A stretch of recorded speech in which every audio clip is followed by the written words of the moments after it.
Hey, this is Donna Nova. I am the Transdimensional Twin Flame and the Afterlife Artist.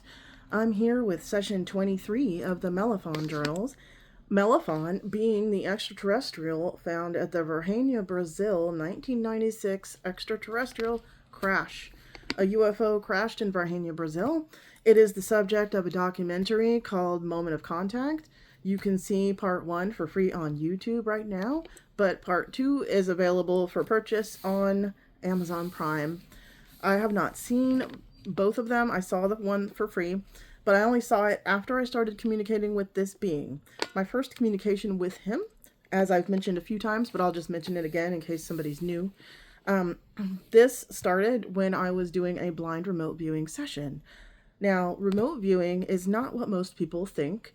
Remote viewing is not being able to clairvoyantly view your neighbor's house because they said, "Can you find my dog?" or something.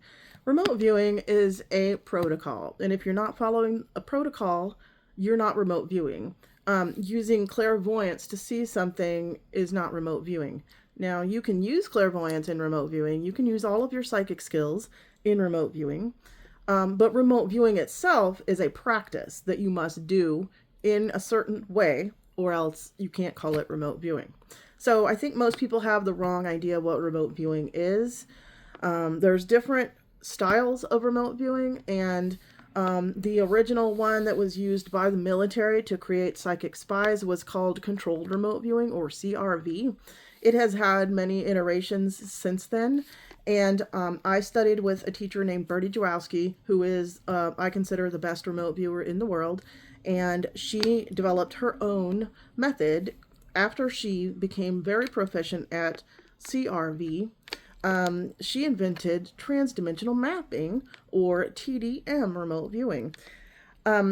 It's still the same process that you start with, but she decided to leave in or add, she decided to leave some things intact that regular controlled remote viewing actually tries to take away from you. Information that you get from your subconscious and your psychic gifts. The original method wanted to have you throw out a lot of that data, but my teacher decided that that data was all relevant, and she was right. A lot of the information that the original form of remote viewing would tell you was like not relevant is actually super relevant. So in our method of remote viewing, the way you start is you have it's blind, which means you don't know what you're looking at. If you know what you're looking at, that invalidates the session. You have to be very, very advanced in remote viewing to ever accurately do a session where you know what you're looking at. Because if you know what you're looking at, your conscious egoic human mind is going to fill in the blanks and make you think it's something that it's not. And that's not remote viewing. That's your ego, and that's your mind. That's your lower human mind. That's not your subconscious. That's not your higher mind. So in blind remote viewing, you are given a task, and the task has a number. You could use letters or something else, but the way most people do it is they have a number. It's 8 random numbers. Back in the military, they used to use actual coordinates because, if they were looking for something, they would give coordinates. But somewhere along the way, I think there was some kind of mishap and the numbers were wrong, and they found out that it worked anyway. So ever since, they have known that these coordinate numbers are simply random. It could be anything. You could call it an apple if you wanted. It doesn't matter. It's just a way to keep track of your sessions. So each session has a number, and only the person tasking you with the session knows what it is attached to. Or it could be a double blind remote viewing session where your tasker has so many experiences saved up that they pull a random one and they don't even know what you're going to be looking at. So that's what happened when I met this being from the Virginia, Brazil extraterrestrial crash. We were given 8 random numbers, and we didn't know who we were going to be connecting with. It could have been any non-human being. This particular class was about communicating with non-human intelligences. It could have been any kind of animal. It really could have been anything that's not human. So we didn't know it was going to be an alien or anything like that. And, this can be in time and space, past, present, or future, on this planet, off this planet, in this dimension, not in this dimension. It doesn't matter. Your subconscious has access to all that information. And we're going to get into that in this session. Now, Melafon is what he told me his name was. And I'm pretty good at remote viewing. I'm not an expert or anything, but I know enough to know when my data is accurate. And I did look up this event, and a lot of what I got was spot on. In fact, I even drew his ship. That was one of the things I thought was the coolest. I said, "What's your ship look like?" And I just drew a lozenge, like a tic-tac shape, with nothing else on it. It was metallic, it was smooth, and it was kind of white silver. There's no windows, there's no markings. And I thought, well, that's, I probably just made that up. You do doubt yourself when you do these things. Well, at least I do sometimes. So I was surprised when I looked up the event, and the witnesses for this event described the tic-tac shape. And I even, at the last minute, I drew little fins on the end of the tic-tac, sort of like a blimp. And they showed a picture of that too. They said, I thought it was a blimp, and they showed a blimp, and it looked exactly like what I drew. So that and a lot of other facts in that session told me that I was talking to this being. And then I was given the opportunity to do another session with him. We were told we could go ahead and connect again with the same being. We were taught how to go ahead and connect with these who are, our favorite being from our sessions that week. So we were taught how to reconnect, basically. So this being told me in my session that he could be a guide to me. If I would like to have him as a teacher, I could get up in the morning before I do anything else, not check my phone, not check social media, and to remain in a calm, meditative state, meditate and connect with him every morning. So I've been journaling what he's been saying every day almost since January, and I'm on session number 23 today. So what he talked about today, I had no idea what we were going to talk about. I didn't really have anything in particular on my mind, but I asked him what we were going to talk about, and he went ahead and said, I know what's on your mind. And he was right. I mean, this stuff is always on my mind. So today we're going to talk about how you can receive contact and communication from extraterrestrials if you want it, and why you might not be receiving that. Honestly, if you're watching this, I'm sure that you're interested in that topic, because we all are. Some people aren't interested in this topic whatsoever, and what he explains is those are the people who probably aren't going to see or communicate with them. But also, just because you want to communicate with them doesn't mean you will either. You have to demonstrate your readiness. So let me flip around the camera and just start this session. Now, as I've said before, I am legally blind. I have no vision in one of my eyes, and I have limited vision in the other eye. So I'll show you the pages of this journal, but I will have to hold them closer so I could read it. I've tried to read it through the phone before, and sometimes it works, but sometimes it's hard, so I'm just going to do what's easier for me, because then it'll be an easier listen for you, because I'll just be, it'll be easy for me to read it, and that'll be better to listen to. Okay, so this session goes on for quite a while. It wasn't difficult for me to understand. I don't know if it will be difficult for other people to understand. I kind of don't think so. I think if you're listening to this is probably not news to you. I think it would be news to a lot of people, though, but they probably are not watching this video. So if you are watching it, you're probably already on board with what he's going to say. So what I always do is I draw us to connect us, because drawing and writing actually puts energy onto the page. That's something that we learned in remote viewing. So let me get started. Good morning, Melafon. Nice to see you. What are we learning today? That's me in the purple, and then that's him in the green, and I really don't say much else during this. He just starts talking, and that's it. So he says, good morning, human. You are wondering about my ship from my Earth time, and when you may get to meet me or us, yes? And I said, yes, always. He said, As you know from your remote viewing with me, the ship was a lozenge or a tic-tac shape, as you call it. Nondescript on the outside, no windows, no markings, smooth and oblong.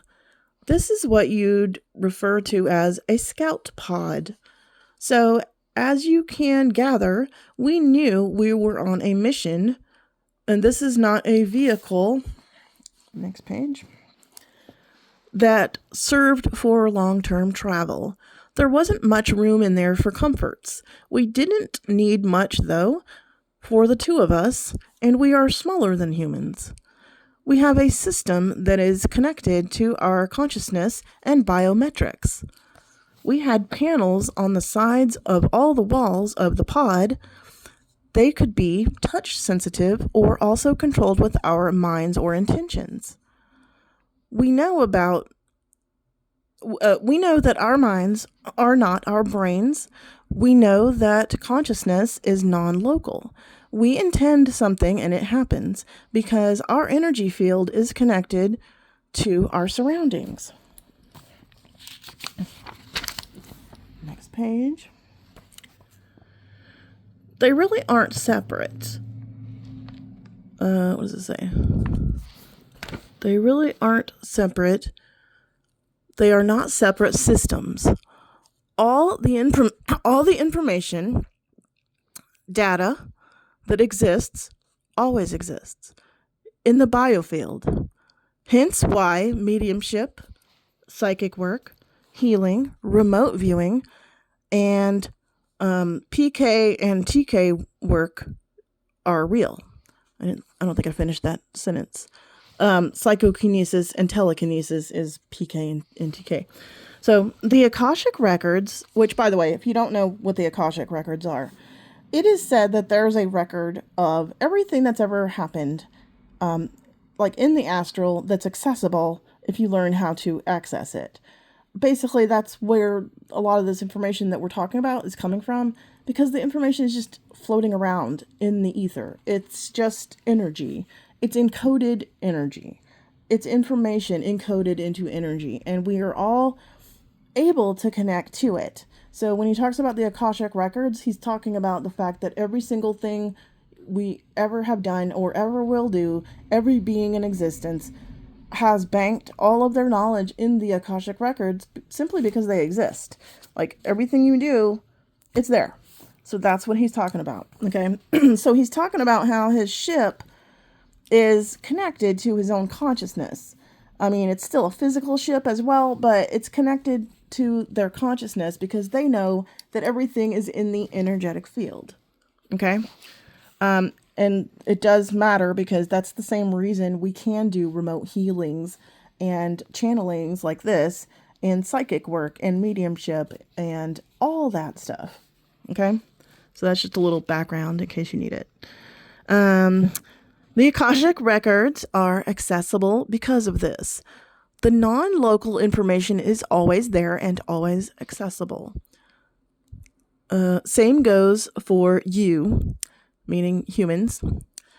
We found ways to include our technology in this energetic field so as to be able to affect it as well. So he's saying they're able to affect the energetic field of their ships and their technology by connecting psychically like I'm doing with him right now, and because they've found a way to include their technology in this energy field, they can interact with it. It's not separate.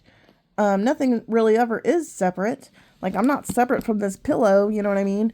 Or this book, but we don't see it like that. Most humans don't see that we're all interconnected. So we're going to go in that rabbit hole in this session. Okay. So I'm going to reread. The non-local information is always there and always accessible. Same goes for you. We found ways to include our technology in this energetic field so as to be able to affect it as well. Yes, everything in existence has a consciousness. Why wouldn't it when the goddess created everything from the same source? The There is no differentiation between one life form and another, from one object to another. What you call inanimate objects are not lifeless. What you call inanimate objects are not lifeless. It would help your species understand extraterrestrials more if you first understood this. Our ship is conscious, but then so is the journal that we're writing in, and your pens, and the sofa that you're sitting on, the pillow, the blanket, and your coffee cup. You can connect with the consciousness of anything. You are just now realizing that you can do this with living non-human beings like animals and plants. If you are barely aware that these beings are very conscious and sentient beings with a lot to say, and they're physically alive, you can see how in your infancy you are as a species. So he's like, some of you don't even know that you can talk to animals and plants, and they're right in front of you and they're alive. They're non-human. So if you can't talk to a non-human that's right in front of you on your own planet that you can physically interact with, then why do you think you can talk to an extraterrestrial? So he's like, walk before you can crawl, basically. Because everything is sentient. So he's saying that we are in our infancy if we aren't communicating already with nature and plants, all of nature, the sky, the clouds, the water, the animals. Those are all beings that we can communicate with right now, and most of us are not. And yet we want to look to talk to extraterrestrials who aren't even necessarily, biological the same way that we are used to. They're so different from us, and they come from somewhere different than where we are, and we're thinking we can just instantly go communicate with them, but we don't even talk to our pets. You don't even understand that your plant is conscious. So we've got a ways to go. If that's your level of awareness, then you have a ways to go. So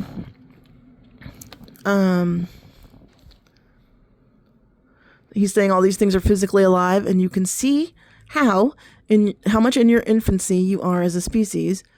Of course, alive, and he puts alive in quotes, of course, alive beings like animals and plants have consciousness, thoughts, feelings, opinions, perspectives, and all this is being deposited in the Akashic records by these beings, just like everything humans do is.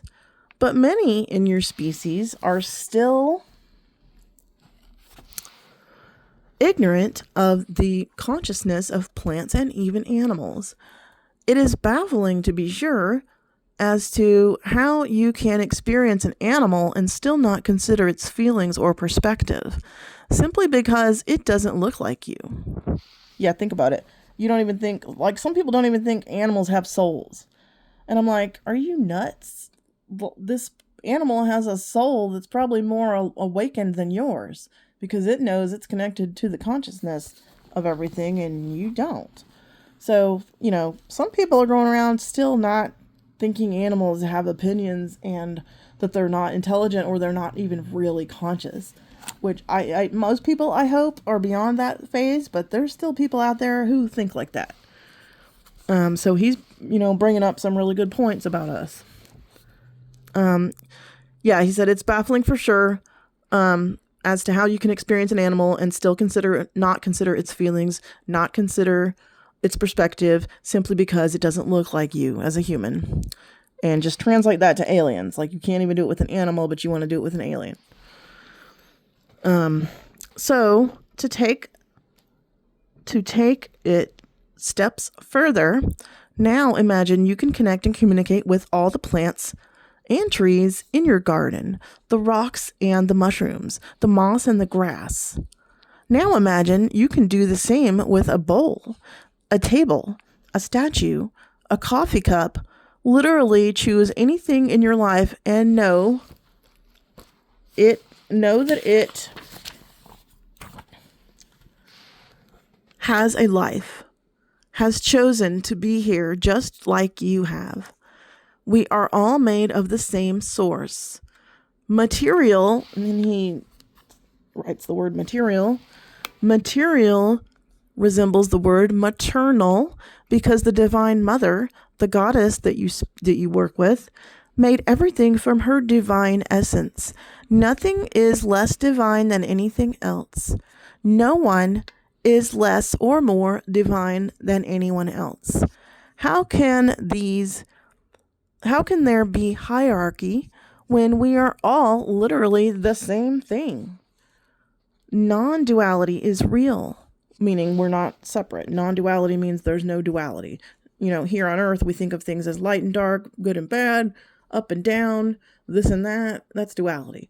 But non-duality is the larger truth of the universe, which is when you connect to the divine, you feel the non-duality, you feel the connectedness. So he says non-duality is real. Not only are we all connected, we are all the same thing, simply being expressed in an endless variety of ways. It is simply a matter of experimentation and reorganization. So, if you wish to meet extraterrestrials in the flesh or even in non-physical ways, like I'm doing right now with channeling, you really need to get your head around the fact that you can talk and merge consciousness with everything and anything in your world right now. Grasping this concept is your first step. If you can't even communicate with the creatures around you, what makes you think you're ready for ETs that don't even originate in your world? So he's saying, learn what's there close to home first and get your feet wet, take some steps. Show that you're ready. And then he continues. Those of you who do grasp these concepts are the ones who channel, who communicate with the orbs and other non-human beings. You are open and informed enough to move to the next level of contact with us and other non-human intelligent species. Those who aren't getting this truth yet and are still only communicating verbally to humans and maybe their pets are a long way off from being ready to communicate with us. We assess your readiness. Those who already communicate with non-humans as you are right now are the only ones ready for personal contact with orbs, ETs, and other advanced species. That's why the orbs only show themselves to certain people and not others. Those who are open and advanced enough in their understanding and are demonstrating so by taking action are getting contact. You are ready, others may not be.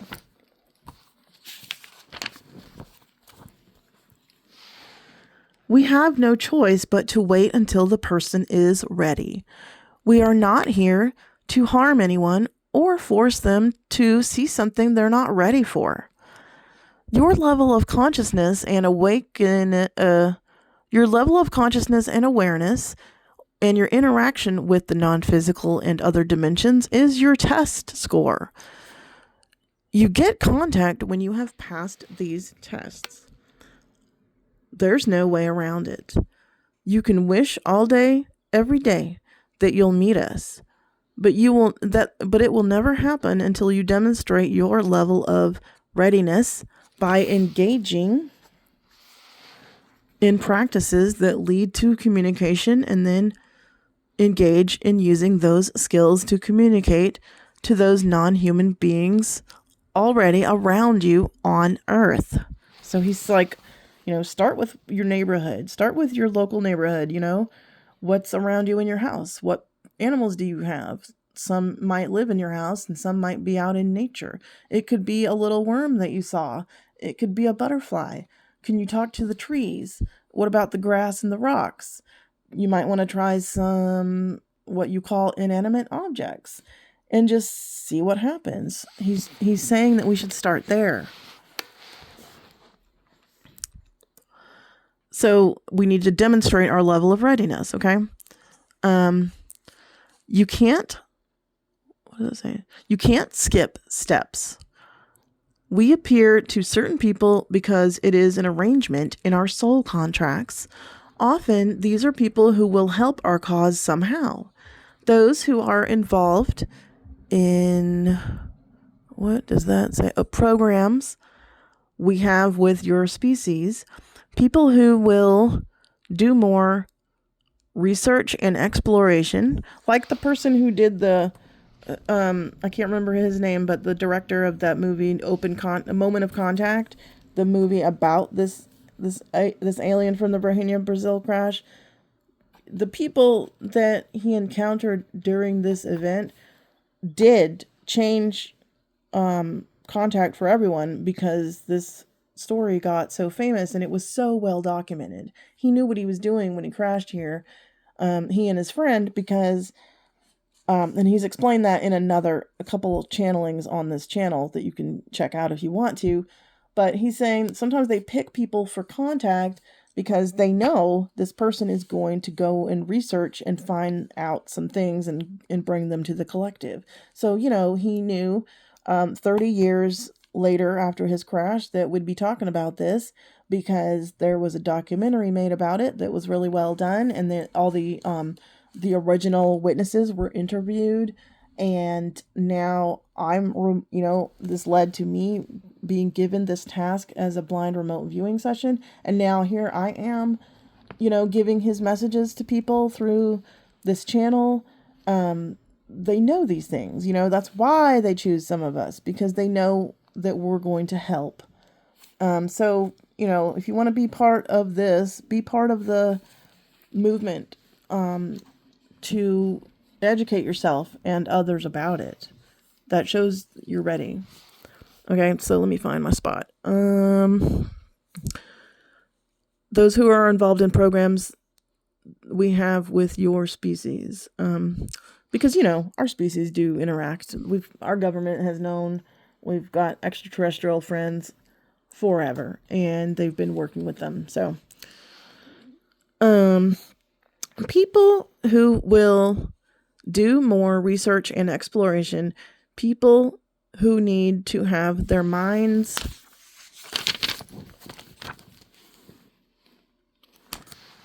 expanded for some personal reason. He's telling why certain people are chosen for contact with extraterrestrials. Sometimes they need personal expansion. Sometimes they have a contract to work on disclosure or contact. You know what I mean? They have a pre-birth contract. But since we are all connected, one person's personal reason will have effects on us all. So in short, if you desire personal contact with ETs and other non-human intelligences, such as the orbs, raise your consciousness, raise your vibration, and your awareness. Open your mind and start delving into actually learning non-human intelligent communication. That includes all the non-human intelligences that are all around you right now.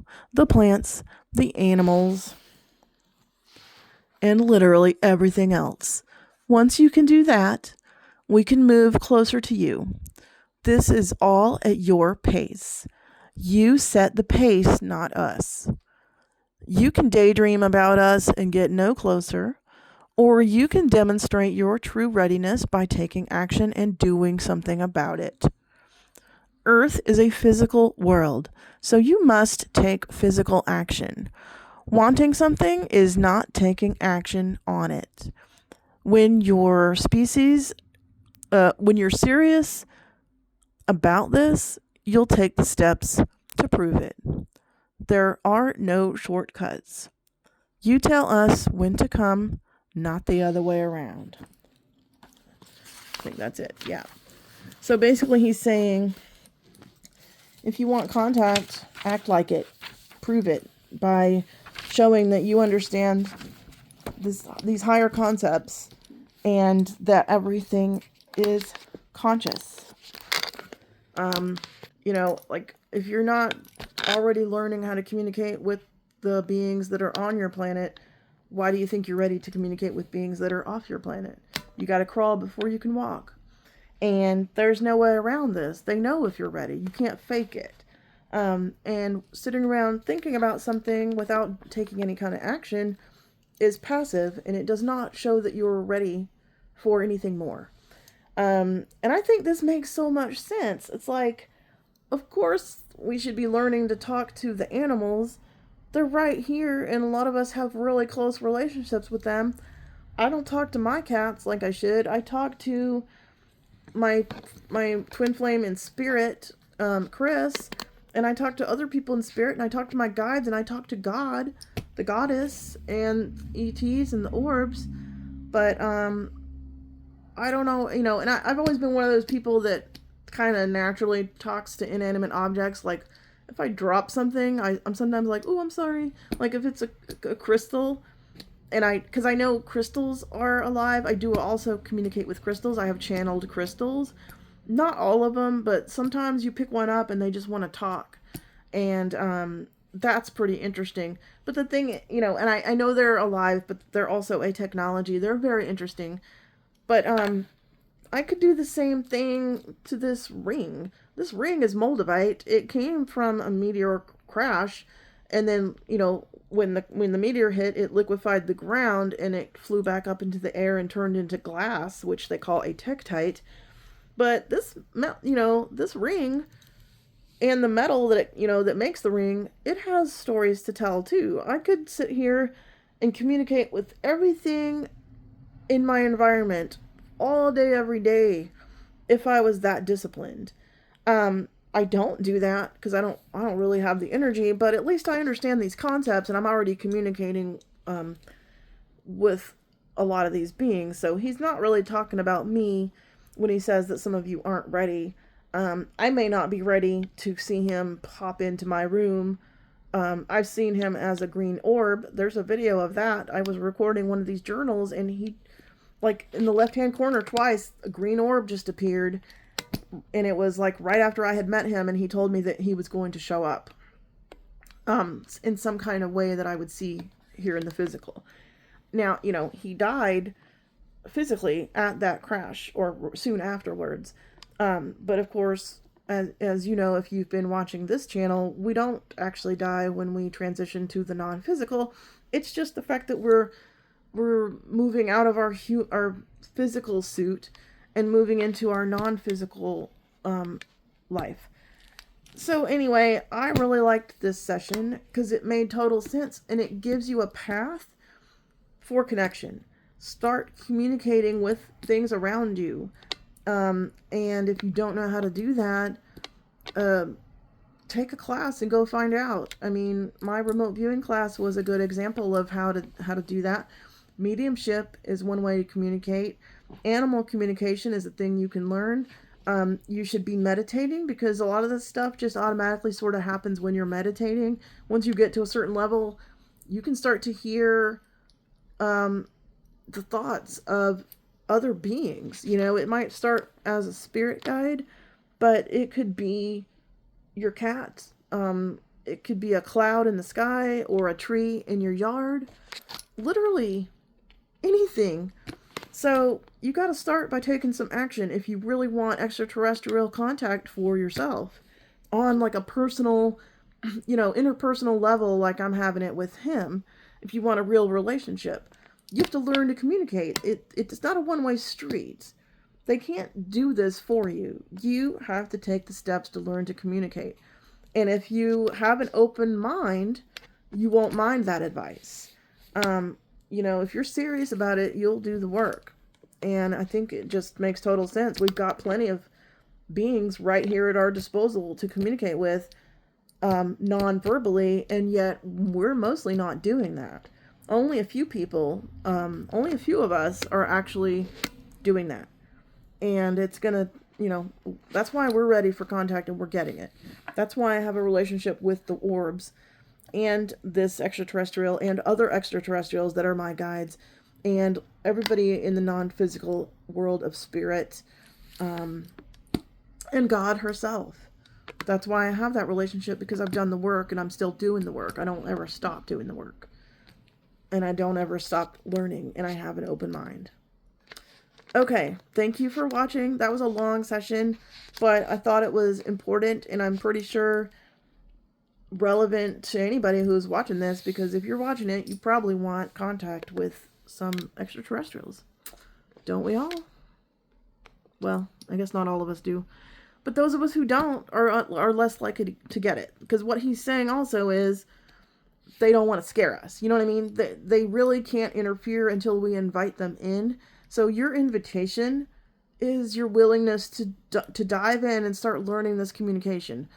Like, if you want communication, you got to learn the language, right? Isn't that only fair that if you want somebody to communicate with you, you've got to learn their language? You can't expect them to just learn your language. That's so lazy. Honestly, you've got to do the work and show that you can learn another language. That's only fair. Okay, thanks for watching.